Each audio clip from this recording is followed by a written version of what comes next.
नमस्कार विद्यार्थियों, आज हम ब्रिटिश लोक सदन के बारे में आपसे चर्चा करेंगे। ब्रिटिश शासन व्यवस्था में संसदात्मक व्यवस्था है और संसदात्मक व्यवस्था के अंतर्गत ब्रिटिश शासन व्यवस्था संसद की प्रभुसत्ता के आधार पर कार्य करती है और संसद की जो प्रभुसत्ता है लोक सदन में दिखाई देती है। ब्रिटिश शासन व्यवस्था के अंतर्गत संसद के दो सदन हैं, लॉर्ड सभा और लोक सदन। लोक सदन जो जनता द्वारा निर्वाचित सदन है और ब्रिटिश शासन व्यवस्था की समस्त शक्तियां लोक सदन के पास निर्धारित हैं। ब्रिटिश शासन व्यवस्था के अंतर्गत लोक सदन जो जनता द्वारा निर्वाचित सदन है और जनता द्वारा निर्वाचित सदन होने के कारण ब्रिटिश शासन व्यवस्था की समस्त महत्वपूर्ण शक्तियां इस लोक सदन के पास निर्धारित हैं और वह अपनी शक्तियों के आधार पर, अपने अधिकारों के आधार पर इस सदन को अत्यंत महत्वपूर्ण व शक्तिशाली बनाए हुए है। लोक सदन के सदस्यों की संख्या 646 है और वर्तमान समय में यदि हम देखें तो लोक सदन में जो 646 सदस्य हैं उनका चुनाव वयस्क मताधिकार के द्वारा होता है और वयस्क मताधिकार की जो आयु है वह 18 वर्ष निर्धारित है। लगभग 75,000 की जनसंख्या पर एक सदस्यों का निर्वाचन होता है और जो निर्वाचन है वह साधारण बहुमत के आधार पर गुप्त प्रणाली के द्वारा किया जाता है। सदन के सदस्यों की यदि योग्यता देखें तो सदन के सदस्यों के लिए यह आवश्यक है कि वह ब्रिटिश नागरिक हो, आयु उसकी 21 वर्ष हो, मतदाता सूची में उसका नाम हो, वह किसी भी लाभकारी पद पर नहीं हो। सदन के सदस्यों को वेतन, भत्ते व अन्य अधिकार भी प्राप्त हैं। सदन के सदस्यों को निर्धारित पौंड अनुसार वेतन, कार्यालय खर्च व भत्ते दिए जाते हैं। साथ में सदन के सदस्यों को कुछ विशेष अधिकार भी हैं, जैसे सदन में उन्हें भाषण की स्वतंत्रता है और जब अधिवेशन चलता है उस समय से लेकर 40 दिन से पूर्व और 40 दिन के बाद किसी भी सदन के सदस्य पर ना तो दीवानी मुकदमा चल सकता है और ना ही उन्हें गिरफ्तार किया जा सकता है। साथ में सदन के सदस्यों को ये विशेष अधिकार है कि वह सम्राट से कभी भी व्यक्तिगत रूप से या प्रतिनिधि मंडल के रूप में मिल सकते हैं, भेंट कर सकते हैं, वार्ता कर सकते हैं, ये उन्हें अधिकार प्राप्त है। लोक सदन का कार्यकाल 5 वर्ष का है और आवश्यकता पड़ने पर आपात स्थिति में इस 5 वर्ष के कार्यकाल को कम ज़्यादा किया जा सकता है। सदन का जो अधिवेशन है वह वर्ष में एक बार निर्धारित किया जाना आवश्यक है। सदन की बैठक सप्ताह में 4 दिन निर्धारित है और सदन के सदस्यों की जो गणपूर्ति है वह 40 सदस्य है। लोकसभा का अध्यक्ष, लोक सदन का जो अध्यक्ष है वह ब्रिटिश शासन व्यवस्था के अंतर्गत महत्वपूर्ण पद व प्रतिष्ठा लिए हुए पद है। लोक सदन के जो अध्यक्ष हैं उन्हें स्पीकर कहा जाता है और स्पीकर एक महत्वपूर्ण गरिमापूर्ण पद है। ब्रिटिश शासन व्यवस्था में इसे विशेष आदरणीय रूप में देखा जाता है और लोक सदन का जो अध्यक्ष है, स्पीकर है, उसे सदन के सभी सदस्यों के द्वारा सर्वसम्मति से चुना जाता है। लोक सदन का जो अध्यक्ष है वह विभिन्न शक्तियां लिए हुए, विभिन्न अधिकारों का उपयोग करते हुए सदन की बैठकों का संचालन करता है, बैठकों को नियंत्रित करता है और सदन की समस्त कार्रवाइयों की देखरेख का कार्य करता है। लोक सदन का जो अध्यक्ष है, स्पीकर है, वह लोक सदन का सभापतित्व करता है। लोक सदन की कार्रवाई का संचालन करना, उन कार्रवाई को नियंत्रित करने का कार्य लोक सदन का जो अध्यक्ष है, स्पीकर के द्वारा किया जाता है। वाद विवाद को निर्धारित करना, स्पीकर के द्वारा सदन में वाद विवाद को निर्धारित करना, वाद विवाद को संचालित करने का कार्य भी किया जाता है। यदि सदन में किसी विधेयक पर वाद विवाद बढ़ जाए तो उस वाद विवाद को सीमित करने का कार्य भी लोक सदन के अध्यक्ष के द्वारा किया जाता है। सदन में अनुशासन बनाए रखना, सदन की जब कार्रवाई संचालित की जाती है उस समय अनुशासन बनाए रखना, व्यवस्था स्थापित करने का कार्य भी स्पीकर के द्वारा किया जाता है। सदन के नियमों की व्याख्या करना, लोक सदन के सदस्यों के अधिकारों, नियमों की व्याख्या करना, सदन के अधिकारों और नियमों की व्याख्या करना, सदन में अनुशासन बनाए रखना, सदन में किसी सदस्य के खिलाफ अनुशासनात्मक कार्रवाई करना, ये महत्वपूर्ण नियमों की व्याख्या करने का कार्य भी स्पीकर के द्वारा किया जाता है। वित्त विधेयक को प्रमाणित करने का कार्य भी लोक सदन के अध्यक्ष के द्वारा या स्पीकर के द्वारा किया जाता है कि कोई विधेयक सामान्य विधेयक है या वित्त विधेयक है। ये वित्त विधेयक को प्रमाणित करने का कार्य भी स्पीकर के द्वारा किया जाता है। निर्णायक मत देने का अधिकार, लोक सदन का जो अध्यक्ष है, स्पीकर है, यदि सदन में किसी विधेयक पर बराबर मत पड़ गए हों तो उन बराबर मत पड़ने पर किसी विधेयक के पर मतदान के समय टाई होने पर निर्णायक मत देने का अधिकार स्पीकर के पास होता है। सदन में विभिन्न समितियों का गठन करने का अधिकार भी स्पीकर के द्वारा किया जाता है। सदन में विभिन्न आवश्यकता व्यवस्थाओं को ध्यान में रखते हुए, विधेयकों को ध्यान में रखते हुए विभिन्न प्रकार की समितियों का गठन किया जाता है, आयोगों का गठन किया जाता है और ये सभी लोक सदन के अध्यक्ष के द्वारा, स्पीकर के द्वारा किया जाता है। विभिन्न प्रकार की समितियों का जो निर्माण है वह लोक सदन के जो अध्यक्ष हैं स्पीकर के द्वारा किया जाता है। सदन के विशेष अधिकारों की रक्षा करने का कार्य भी लोक सदन का जो अध्यक्ष है, स्पीकर के द्वारा किया जाता है। तो ये सभी महत्वपूर्ण शक्तियों का उपयोग लोक सदन का जो अध्यक्ष है, स्पीकर के द्वारा किया जाता है। लोक सदन का जो अध्यक्ष है, स्पीकर, वह विभिन्न शक्तियों, अधिकारों का उपयोग करते हुए सदन की कार्रवाइयों को संचालित करता है और सदन का मुख्य वक्ता के रूप में वह कार्य करता है। सदन के मुख्य वक्ता के रूप में वह सदन को स्थापित करने का प्रयास करता है।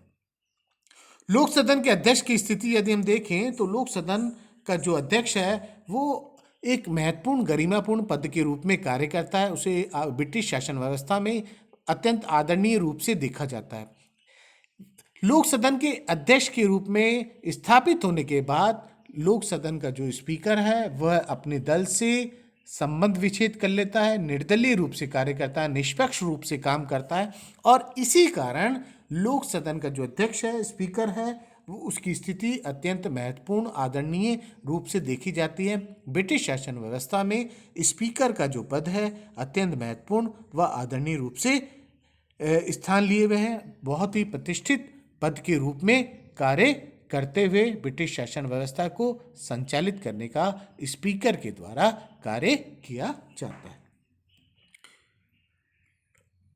लोक सदन की शक्तियों को यदि हम देखें तो लोक सदन विभिन्न प्रकार की शक्तियों का उपयोग करता है। लोक सदन वर्तमान समय में जो जनता द्वारा निर्वाचित सदन है वह विधायी शक्ति का उपयोग करता है। विधायी शक्ति के तौर पर यदि हम देखें तो समस्त महत्वपूर्ण विधेयक लोक सदन और लॉर्ड सभा दोनों में पेश किए जा सकते हैं। संशोधन संबंधी विधेयक भी दोनों में पेश किए जा सकते हैं, लेकिन 1911 और 1949 के अधिनियम के द्वारा लोक सदन अत्यंत शक्तिशाली हो गया है, महत्वपूर्ण हो गया है, क्योंकि किसी भी विधेयक को लॉर्ड सभा केवल 1 वर्ष तक रोक सकती है और 1 वर्ष तक रोकने के बाद वह विधेयक स्वतः रूप से लोक सदन में आ जाएगा और लोक सदन अपनी इच्छा अनुसार अंतिम निर्णय लेने की शक्ति रखती है।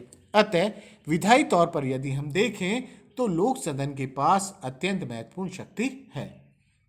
कार्यपालिका संबंधी शक्ति, ब्रिटिश शासन व्यवस्था के अंतर्गत ब्रिटिश व्यवस्था संसदात्मक व्यवस्था के रूप में कार्य करती है और संसदात्मक व्यवस्था में कार्यपालिका और व्यवस्थापिका के बीच घनिष्ठ संबंध होता है। कार्यपालिका और व्यवस्थापिका एक दूसरे को नियंत्रित रखने का कार्य करती है। कार्यपालिका को यदि हम देखें तो लोक सदन प्रश्न पूछकर, पूरक प्रश्न पूछकर, काम रोको प्रस्ताव के द्वारा, कटौती प्रस्ताव के द्वारा और अविश्वास प्रस्ताव के द्वारा नियंत्रित करने का कार्य करती है। लोक सदन कार्यपालिका को विभिन्न प्रस्तावों के द्वारा नियंत्रित करने का कार्य करती है। वित्तीय शक्ति के अंतर्गत लोक सदन अत्यंत महत्वपूर्ण स्थिति लिए हुए है, वह अत्यंत मजबूत स्थिति रखती है। लोकसभा केवल किसी भी वित्त विधेयक को 1 माह तक रोक सकती है और 1 माह के बाद लोक सदन उस वित्त विधेयक पर अंतिम निर्णय लेने का अधिकार रखता है। लोक सदन वित्त विधेयक के तौर पर यदि हम देखें तो अंतिम और मजबूत शक्ति के रूप में कार्य करता है। अंतिम शक्ति लोक सदन के द्वारा ली जाती है। ये महत्वपूर्ण शक्तियों के तौर पर लोक सदन कार्य करता है। लोक सदन का मूल्यांकन के तौर पर यदि हम देखें तो सैद्धांतिक तौर पर विभिन्न शक्तियों का उपयोग लोक सदन के द्वारा किया जाता है, लेकिन व्यवहारिक तौर पर यदि हम देखें तो निश्चित तौर पर लोक सदन व्यवहारिक तौर पर लोक सदन उन शक्तियों का उपयोग नहीं कर पाता है। वास्तविक तौर पर देखें तो विश्व के सभी देशों में कार्यपालिका अत्यंत शक्तिशाली होती जा रही है। दिन प्रतिदिन कार्यपालिका की शक्तियों में वृद्धि हो रही है। प्रदत्त व्यवस्थापन के तौर पर यदि हम देखें तो कार्यपालिका उन शक्तियों का उपयोग करके कानूनों का निर्माण करती है और वर्तमान समय में कार्यपालिका की शक्तियों में दिन प्रतिदिन वृद्धि होती जा रही है। सैद्धांतिक तौर पर लोक सदन शक्ति रखती है, लेकिन वास्तविक तौर पर व्यवहारिक तौर पर कार्यपालिका की शक्तियों में दिन प्रतिदिन वृद्धि हो रही है। व्यवहारिक तौर पर यदि हम देखें तो कार्यपालिका अत्यंत शक्तिशाली है। कार्यपालिका इन शक्तियों का उपयोग करने के बावजूद भी लोक सदन महत्वपूर्ण स्थान लिए हुए हैं। लोक सदन के द्वारा शासन को मर्यादित करने का कार्य किया जाता है। लोक सदन समय, आवश्यकता, परिस्थितियों को ध्यान में रखते हुए कार्यपालिका से पूरक प्रश्न पूछना, कटौती प्रस्ताव, अविश्वास प्रस्ताव के द्वारा कार्यपालिका को नियंत्रित रखने का कार्य करती है। और कैबिनेट में विभिन्न शक्तियों का उपयोग करते हुए निश्चित तौर पर ये हम मानते हैं कि कैबिनेट अत्यंत शक्तिशाली है, लेकिन लोक सदन समय, आवश्यकता और परिस्थितियों को ध्यान में रखते हुए अपने अधिकारों और शक्तियों का उपयोग करती है और अपने आप को महत्वपूर्ण स्थान बनाए हुए है। जनता को राजनीतिक शिक्षा प्रदान करना, लोक सदन के द्वारा समय समय पर सामाजिक, राजनीतिक, आर्थिक मुद्दों को उठाया जाता है। देश विदेश के अंतर्राष्ट्रीय मुद्दों को, राष्ट्रीय मुद्दों को जनता के बीच ले जाया जाता है। जनता के बीच राय कायम की जाती है और राजनीतिक शिक्षा दी जाती है। लोक सदन जनता को राजनीतिक शिक्षा प्रदान करता है और समय, आवश्यकता के अनुसार वह विभिन्न मुद्दों को जनता के सम्मुख अपनी राय देने के लिए, अपने सुझाव देने के लिए, अपनी व्यवस्थाओं को नए रूप से स्थापित करने के लिए, जन्म देने के लिए कार्य करता है। अर्थात राजनीतिक शिक्षा लोक सदन के द्वारा दी जाती है। कुशल राजनीतिज्ञों का चयन, लोक सदन में यदि हम देखें तो जनता के द्वारा समय समय पर महत्वपूर्ण सदस्यों का चुनाव होता है और कई सदस्य तो बार बार चुनकर आते हैं। वह अपनी योग्यता के आधार पर, अपने अनुभव के आधार पर चुनकर आते हैं और निश्चित तौर पर लोक सदन के द्वारा कुशल राजनीतिज्ञों का चयन किया जाता है। अर्थात लोक सदन अपने आप में महत्वपूर्ण शक्ति लिए हुए है। लोकसभा और लोक सदन का यदि हम तुलनात्मक अध्ययन करें तो निश्चित तौर पर लोक सदन अत्यंत महत्वपूर्ण शक्ति रखता है, विधायी तौर पर महत्वपूर्ण शक्ति रखता है, वित्त क्षेत्र में महत्वपूर्ण शक्ति रखता है। कार्यपालिका के क्षेत्र में यदि हम देखें तो कार्यपालिका को अविश्वास प्रस्ताव के द्वारा कार्यपालिका को हटा सकता है, लेकिन सैद्धांतिक तौर पर वह यह शक्तियों का उपयोग करता है। व्यवहारिक तौर पर यदि हम देखें तो वर्तमान समय में कार्यपालिका अत्यंत शक्तिशाली और मजबूत स्थिति के रूप में कार्य कर रही है। धन्यवाद।